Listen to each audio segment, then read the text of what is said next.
Vida de fé.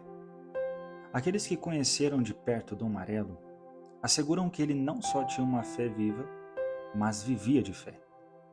É este exatamente o elogio que o Espírito Santo faz do homem justo e perfeito. O meu justo vive de fé. E é justamente aquilo que ininterruptamente fazia Dom Marelo e aqui calorosamente nos exortava, dizendo: vivamos de fé, como deve viver o justo, sempre na presença do Senhor. No justo que se mostra sempre mais dócil à direção do Espírito Santo, escreve o padre Garrigou-Lagrange, a fé faz compreender cada vez melhor a realidade divina escondida debaixo das figuras e mostra-lhe sempre mais a grandeza do mistério de Cristo Redentor, cujo sacrifício se perpetua até o fim dos tempos mediante a consagração eucarística. O justo vive então principalmente segundo o espírito de fé. O espírito ou a mentalidade de alguém é a maneira que lhe é própria de ver, de julgar, de simpatizar, de querer e de agir. Há, portanto, um espírito de natureza que não se eleva acima do egoísmo mais ou menos consciente de si mesmo.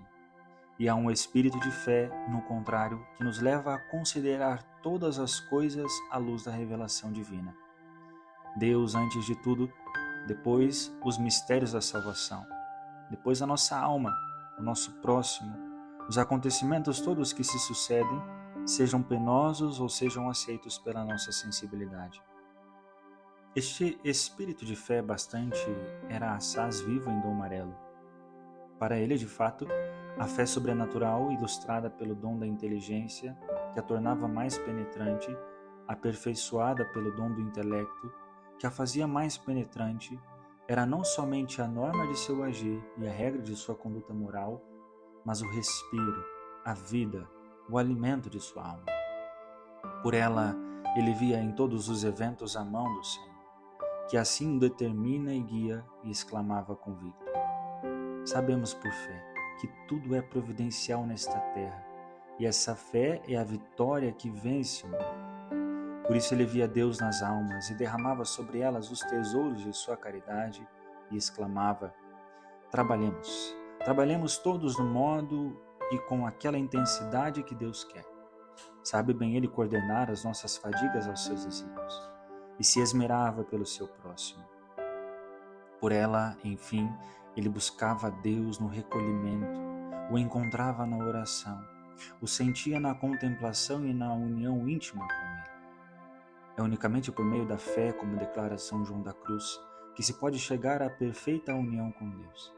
O intelecto, escreve este santo, para estar disposto à divina união, deve andar límpido e vazio de tudo aquilo que pode cair nos sentidos e despido de tudo aquilo que ele mesmo pode compreender com clareza, intimamente quieto, tranquilo e situado na fé. Somente este é o meio próximo e proporcionando a união da alma com Deus, porque é tanta a semelhança que existe entre a fé e Deus, que não há outra diferença senão naquele que passa entre Deus visto e Deus crido. Porquanto, como Deus é infinito, assim nolo manifesta infinito. Como é trino e uno, assim nolo manifesta trino e uno.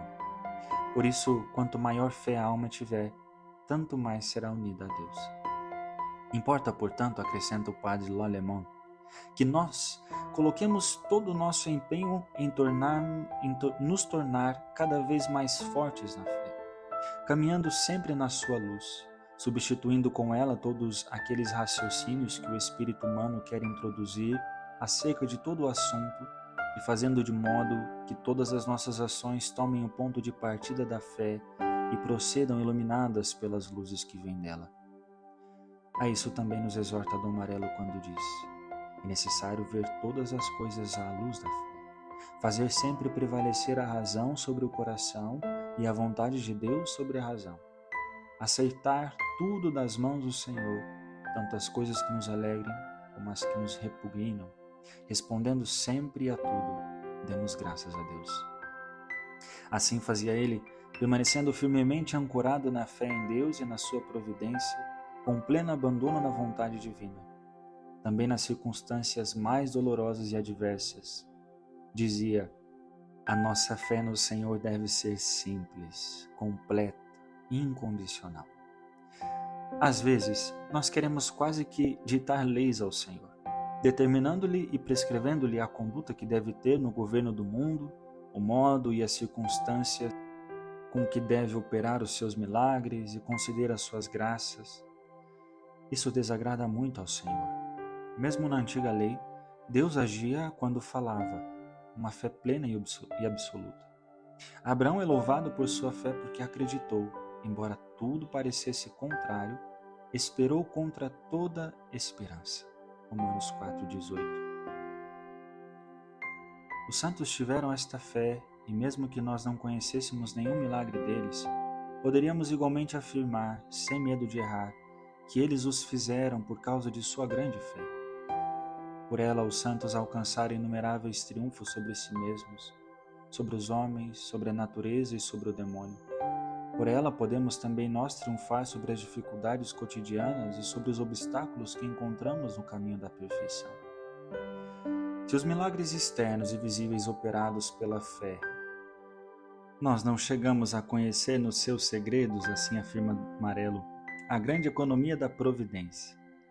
Mas sabemos por via de fato que a fé opera todo dia nas almas os mais grandiosos milagres.